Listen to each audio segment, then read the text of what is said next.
Good afternoon.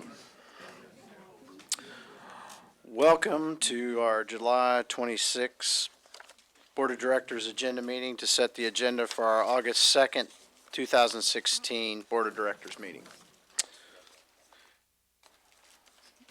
Bruce, I think we have a presentation. Vice Mayor, members of the board, a familiar face to us all, but we have a presentation, an update from Little Rock Port from the Executive Director of Little Rock Port, Brian Day. Brian? Welcome, Brian. Thank you, Vice Mayor. It's good to see everybody. Miss Adcock said we didn't have to leave till midnight, and I miss those late night meetings, but I promise I won't be long. I wanted to spend just a few minutes with you, and Bruce, thank you for letting me come and share a story. I wanted to tell you about, we recently completed an economic impact study on the port, and I wanted to share that with you. We haven't really made it public. We're using it kind of as a recruiting tool and an economic development tool, but it's a really positive story, and the Little Rock Port is the city's port. So this is a story that I hope you will share with your constituents and others that might be interested. You have the full report in front of you. I'm not going to go over that full report. I'm just going to hit some of the highlights, and then I'll hopefully take a question or two. Scott, would you go to the next slide, please? So just a little bit about the Arkansas River before we talk about the impact of the port. And if you and your predecessors in the late 1950s, early 1960s established the port to take advantage of the Arkansas River with a hope that someday it would be a gateway to the world and move all these commodities and commerce up and down the inland waterway system. The Arkansas River is 448 miles from the Mississippi to the port of Tulsa, which is the end of the river for commercial traffic. It is the cheapest and safest way to move raw materials like grain and steel coils and fertilizer and aggregate. And one 15-tow barge that you see gumming up and down the river is equivalent to a little over 1,000 semis. And so if you've ever driven from Little Rock to Memphis, you know there's really no more room on the interstate for those big trucks. And so we've got to do, what I've got to do is convince folks to locate at the Port of Little Rock and take advantage of that Arkansas River navigation system. And every year, the state and the Corps of Engineers does a study, and in 2015, over almost $4 billion worth of cargo moved up and down the Arkansas River. By the way, Arkansas is one of 24 states that has access to an inland river system, and we have the third highest number of inland river miles as any state in the country. Alaska first, if you think about it, and then Florida with the inland coastal waterway. So, next slide. A little bit about the port. We have 40 businesses that ship their products to over 60 countries every year. So the Little Rock Port Authority is having an impact on the world. We have 4 international headquartered companies at the port: Windmill Blades, an animal food product company, a PVC producer, and of course Wellspun, a pipe company. We do have a foreign trade zone located at the port. We were the 14th foreign trade zone established in the country, and it gives opportunities for both American and foreign-owned investors to reduce their payment on their duty or their taxes until the product is finished. And in 2014, which was the last year we had data before we produced the report, our river tonnage, not our rail car use, but our river tonnage exceeded 700,000 tons of commodities across the docks at the Little Rock Port Authority.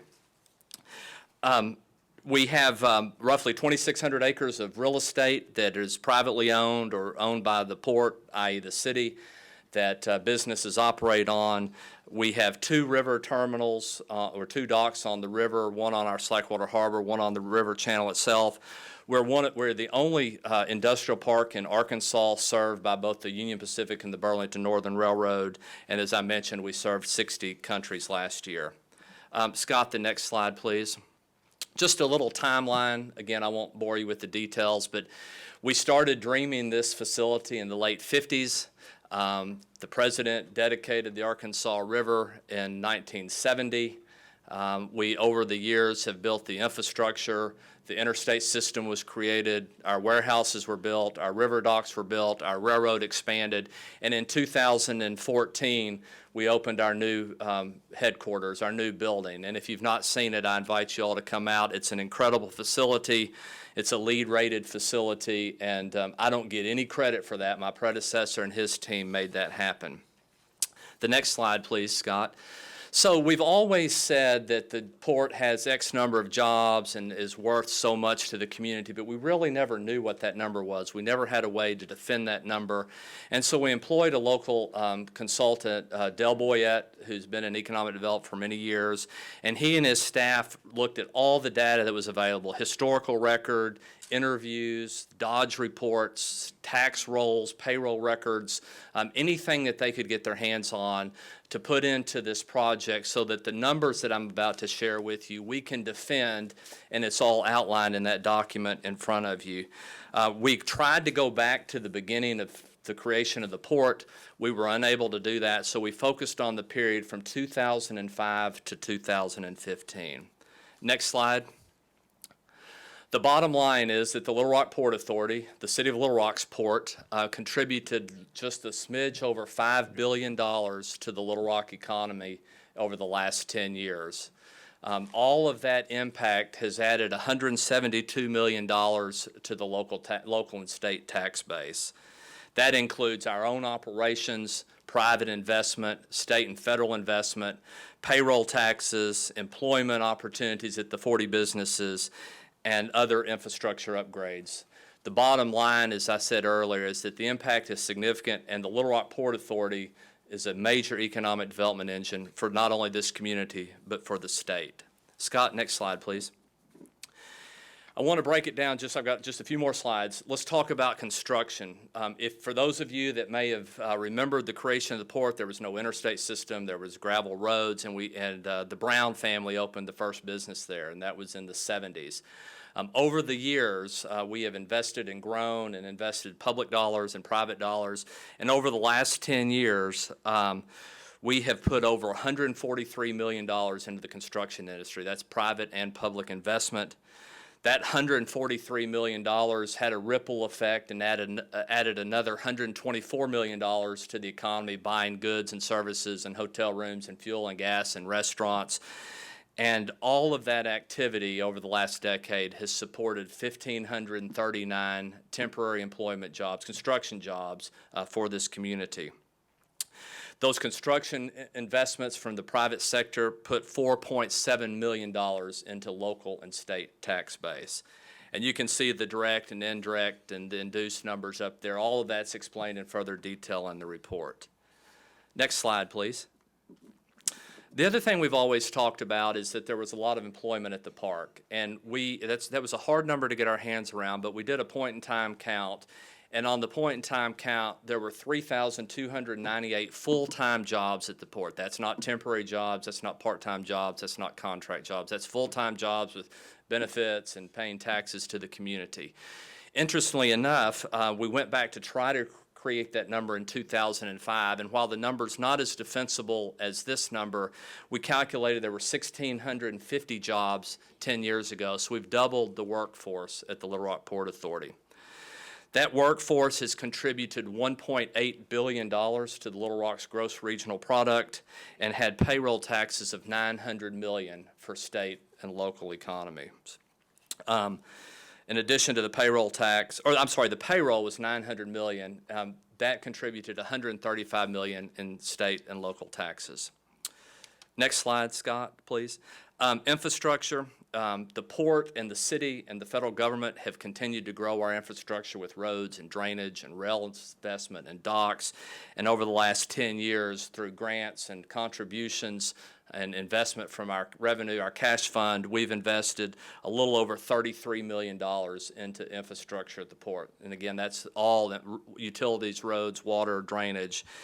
Those those infrastructure investments created 300 jobs over the last 10 years. And if you take the ripple effect and the multiplier effect, it added about $25 million to the economy. And then finally, the port itself. We're a small operation. We only have 8 full-time employees. But over the last 10 years, we have contributed to the economy. We've supported another 127 jobs through the multiplier effect. We've provided employment. We've attracted and recruited businesses, and we've fared well with generating our revenues to do our day-to-day operations. And the last slide is just kind of some of the highlights. You have that in front of you. I would just say in closing that, you know, when I was fortunate enough to get the job 2 years ago, a lot of my friends had no idea that we had a port. And it amazes me today that the people in this community that still don't know it's out there. But it's a major economic engine for Little Rock and Central Arkansas, and it is the city's port. And so you should be very proud of what has happened. I've had just a very small piece of it. There have been good directors over the last 40 years. We've set ourselves up for the future. With the city's assistance in the tax election in 2011, we've set some money aside for real estate development to grow our footprint, and we're in the middle of all of that. We're working closely with AEDC and others to recruit industry and opportunity to the port. And I hope to come back in 4 or 5 years and tell you that we've doubled our employment from 3,000 to 6,000, and the economic impact continues to multiply. So I would be glad to answer any questions if you have any. Director Campiris. Brian, a couple of questions. One of the, and you can educate me on this, one of the limiting factors, as I understand it, is the depth of the channel in the Arkansas River. So, Can you comment on that? And Yeah, is there yeah. any proposal to, yeah, so the industry experts would suggest that, so on the Arkansas River, you can load a barge that will run 9 feet deep. So if you're on the Mississippi, you can load a barge that will run 12 feet deep. If you're in the ocean, you can load a barge that'll run 50 feet deep. And we know that we've lost business in Arkansas because it's cheaper to load barges in Kentucky or Tennessee to 12 feet. And although that doesn't sound like a lot, if you're moving, 500,000 tons of commodities, that adds up real quickly. The Corps of Engineers has funded or has appropriated the money to, and I don't know if it's allocated or appropriated, it's in the budget, but it's not been funded to dig the channel to 12 feet. It's about a $400 million capital investment. The governor and his staff and the Arkansas Waterways Commission are exploring options for that. And it's not the whole river, because you can draft to 12 feet almost to Little Rock now, but they won't guarantee that. It gets problematic around Fort Smith, Russellville, where you start getting into some bedrock. right? But it is an issue. It's been on the river operators' wish list for many years, and hopefully we'll see traction in the next 4 or 5 years from Congress to make that happen. It would allow us to be more competitive, bottom line. We would allow us to attract industry that can load more commodities or more raw materials in those barges and compete with on the Ohio River and the Tenn-Tom River and the Mississippi River. And then, secondly, can you bring us up to date where the negotiations with the Quapaw Indians are on the land out there? Yeah, so there's really nothing going on right now. We've had no formal conversations with the Quapaw tribe in the last 4 or 5 months. When they came to the port and asked the port to enter into a memorandum of understanding, an operating agreement to move forward, and my board, your board, decided not to do that. They've just kind of moved on. I'm not sure where they're focusing their energy at this point, but there's nothing happening at the Little Rock Port right now with the Quapaw tribe. They still own the land. It's still unzoned, and it's not in our extraterritorial jurisdiction because we don't enforce that out there. So they can do certain things with it that would be beyond our control. But right now, there's no conversations about that piece of property at all. Good. Thank you. Thank you, Brian. I'll also encourage my fellow directors and anybody in the public that, is it once a month or once a quarter you have coffee at the port? We're doing a couple of new things. We're having quarterly coffee at the port. We have not set the date for the next one. It'll be in October. I'll make sure that I get that to Laura and she send it to you, and you come out and meet some of the industry and have a healthy donut and a cup of coffee. No, I've been out to a couple of them, so I appreciate that outreach, and I have a lot of customers out there that we do business with, so it's good to see some of them all in one place. So, Director Adcock. Brian, with the money from the half-cent sales tax, where are you going to be purchasing land? So we have been, that's, it, there's no clear path forward on land acquisition because we've got a number of obstacles out there. Number one, we have to have a willing seller because we can't condemn, we shouldn't condemn. Number two, there's a lot of wetlands out there and we have to work around those. We have to make sure we can run railroad to the property because that's how we generate our fees and services to put commodities on and off the river. There is a navigation piece of equipment out there that limits our ability to do certain things around that.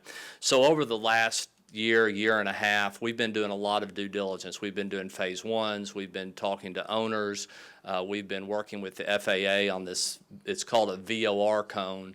We've been working with them. We're looking at archaeological records to see what's out there. We're doing wetland delineation. And we were real close to an acquisition about a month and a half ago, and that kind of fell through. We did post, there was a small article in the paper, we have decided to hire a real estate acquisition firm to help us with these negotiations, so that I hope by the end of the year we can have a number of parcels under contract and create opportunity for growth. Right now, we're essentially out of land. We have 2 parcels of land left that can be sold to industry, a 150-acre site and a 22-acre site. So, long answer to a short question, but hopefully in the next 90 days, we will be bringing to the city offers or deals to acquire land, because it will ultimately be in the city's name, and so you all will have to approve it. Okay, thank you. Thank you. Any other questions? It's really good to see all you. If you allow me, I might stay for a while. Would that be all right? Sure, hang out. Maybe, maybe Scott will let you help him back there. And Vice Mayor, you do run a better meeting than the mayor, I will say that. Before he sits down, I Tom? think y'all should also congratulate Brian. Since he's left us, his son has now become an Eagle Scout and joined his father in that distinction. Great. Congratulations, Brian.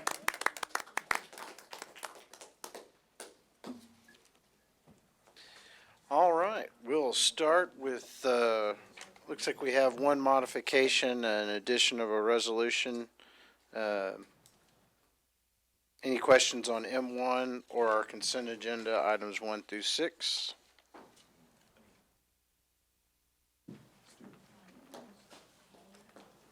Director Adcock. Yes, I have some questions on item 5, please, Mr. Moore.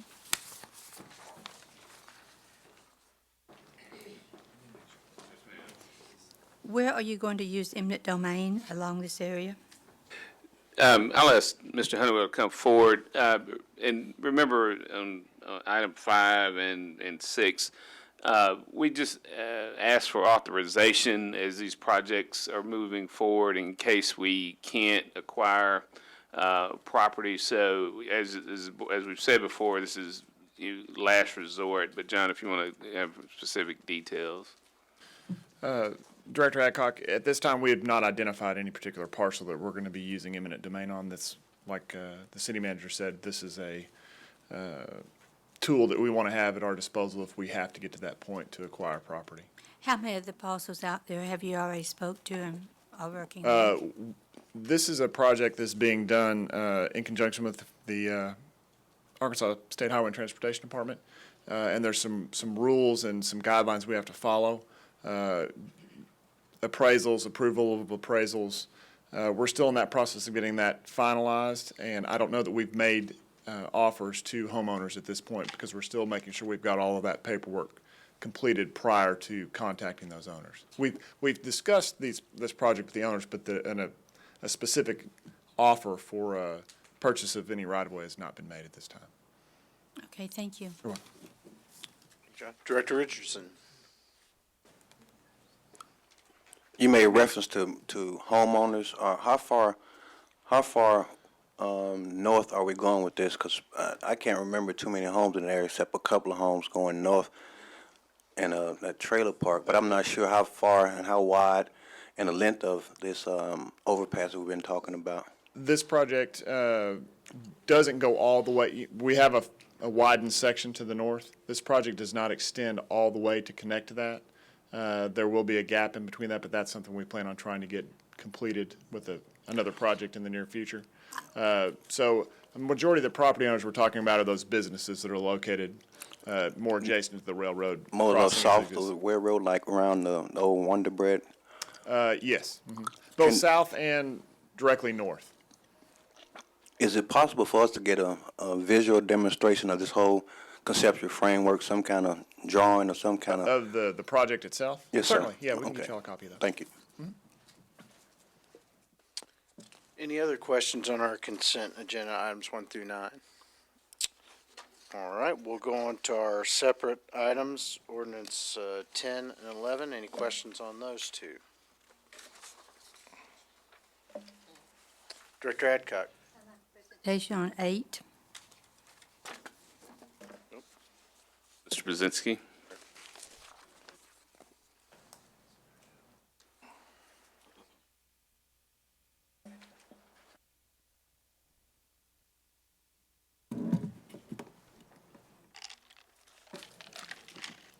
Item 8. Director Adcock, Vice Mayor, members of the board. Item 8 is property located at 13,311 Lawson Road. It's outside the city limits, but within our zoning jurisdiction. It's currently, it's had a long history of non-residential use. That's how it was developed, which probably dates back to at least 1978. It was rezoned to planned commercial development in 1994.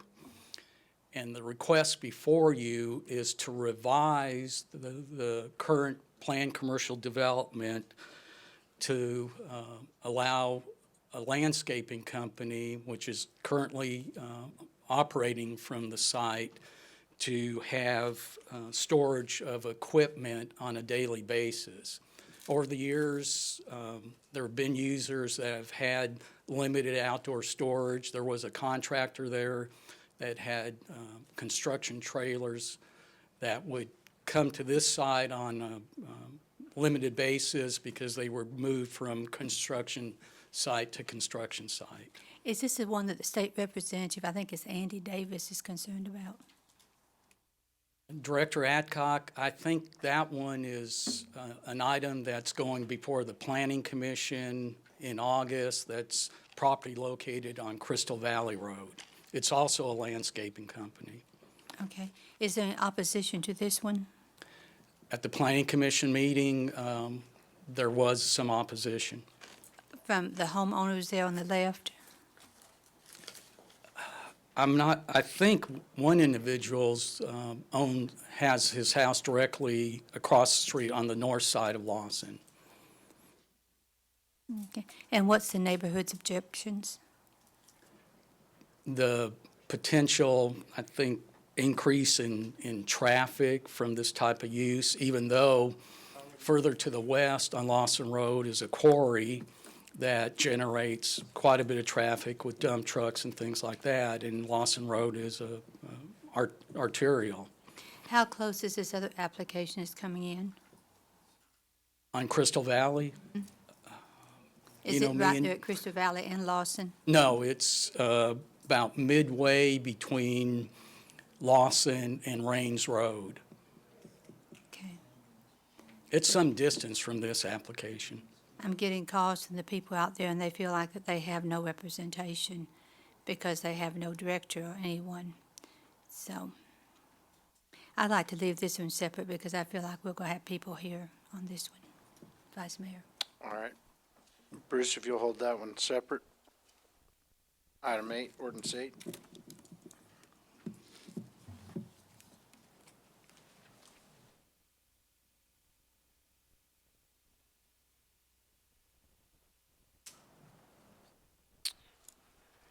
Director Hendricks.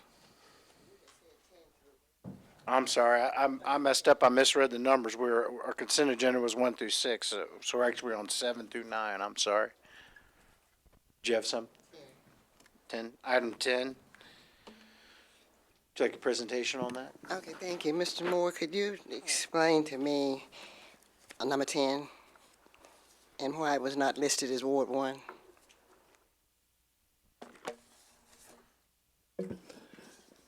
We will be sure to add it as Ward 1.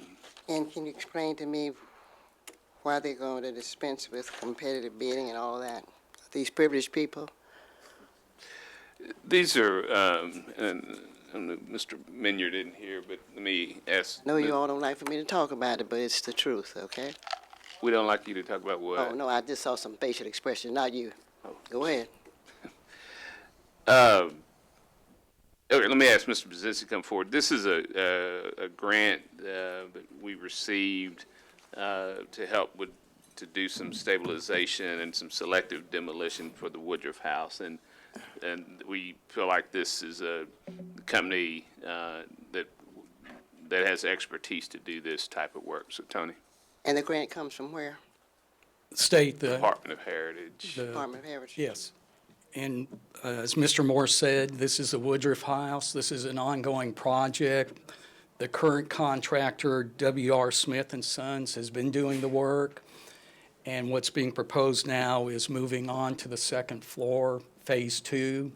And we need to amend the contract and do it as sole source because we want to continue to use V.R. Smith.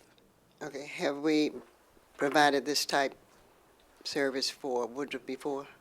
Or is this the first time, Mr. Moore? No, this is Phase 2. We've already done Phase 1. Okay, thank you. Phase 1 dealt with the first floor. If you remember when we did the last, when we sold the property, our deeded property, we talked about needing to do, in order to potentially, for someone to come in and buy it, we needed to do some stabilization and some demolition. So we've done the first floor. Now we move into the second floor. What year did we do the first floor? Last year. Last year. Okay, thank you. Thank you, Director Hendricks. Director Richardson. Thank you, Vice Mayor. Bruce or Tom, we currently have a contract with them, and this is just a contract extension, correct? Essentially, we looked at this question too, and my office was particularly concerned about the demolition aspect, and after working with Brian and with the state, it's not like tear down demolition, it's like tear out demolition. It's like there are some non-historic things in the building, and we've got somebody that's got that special expertise that's working on that.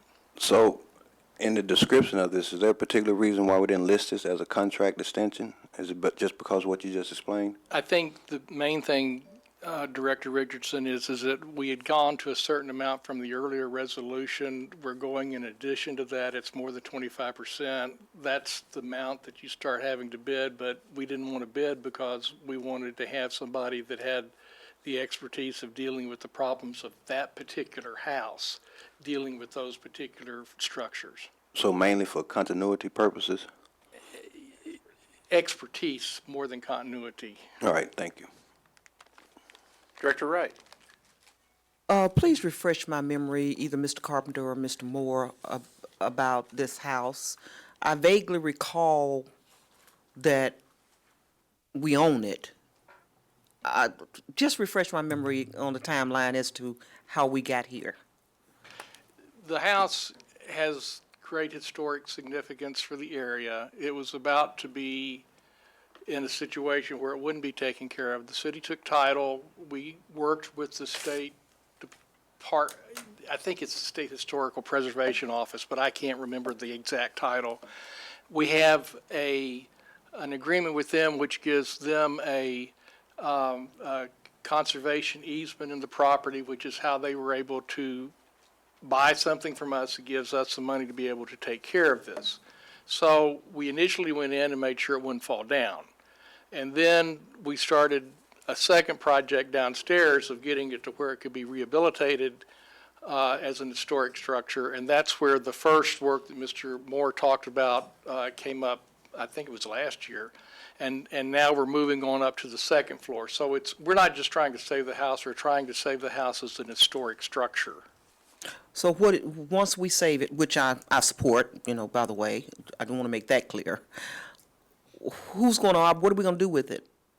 Is it just going to be a landmark, or is it going to be operated as something, or is it just going to be for people to tour or something? What's I was the? kind of hoping that it's a retirement gift to me would be something the board did, but I don't Sorry. really know the answer to that question. So right That's- now, we're just in the saving phase. Nothing has been worked out, Mr. Moore, regarding, Well, I mean, yeah, we felt like we needed to, in fact, since you were very happy to see him, I'll remind the board, Brian Day was the one who convinced me to buy this house. well, if I recall, Mr. Moore, Brian Day is the one who convinced you to take over the property at the West Central Sports Complex. And I'm still paying for both of them. Yes, yeah. you are.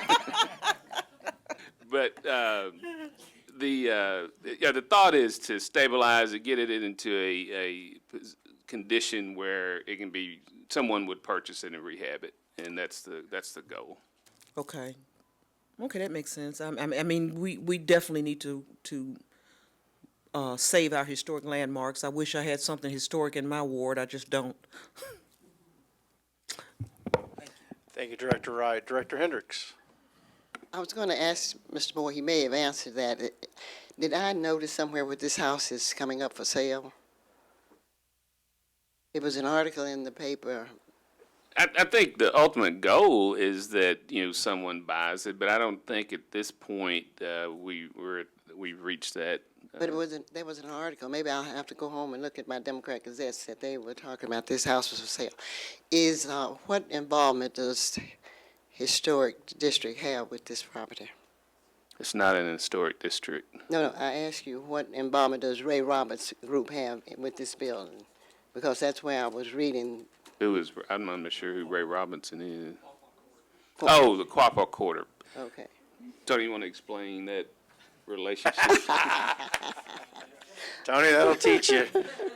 Chatter from the gallery. I mean, we're in partnership with the Quapaw Quarter to eventually sell the property. Okay, because I know I read it in the paper. Right. Thank you. Thank you, Director Hendricks. Director Richardson? Thank you, Vice Mayor. Circling back around, Tom and Bruce, you said the impetus for this was more around expertise and less continuity. Is that a declaration that we won't have any other entities that have expertise in this sort of work in our city? No. You've got several factors in this situation. You've got different groups interested in the saving of the building and invested in the saving of the building. And you've got unique situations with this particular structure. So what I was speaking in terms of expertise is, maybe anybody could pull a cabinet out, for example. Sure. But not anybody would understand what's happened to the wood in the wall behind that cabinet. And a company that's been working with that for several months or years would have that expertise. And that not only enables us to get the work done, but also to get it done in a way that doesn't diminish the historic character of the building. Thank you. And is that history connected to the work that they're already doing on this? Yes. Okay, thank you. I mean, there's a continuity Continuity, issue. well. Expertise was the one that, I got you. that I went off on. All right, thank you. Thank you, Director Richardson. Bruce? I do want to clarify something. When Director Hendricks asked me about, and I thought she said Ray Robinson, but I think she was referring to Rhea Roberts, and she's the executive director of the Quapaw Quarter. Okay, sorry, I misunderstood. No problem, Bruce. Any questions on ordinance 12?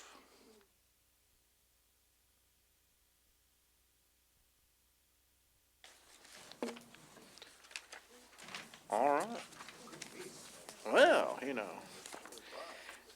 All right, well, anybody have any other questions or?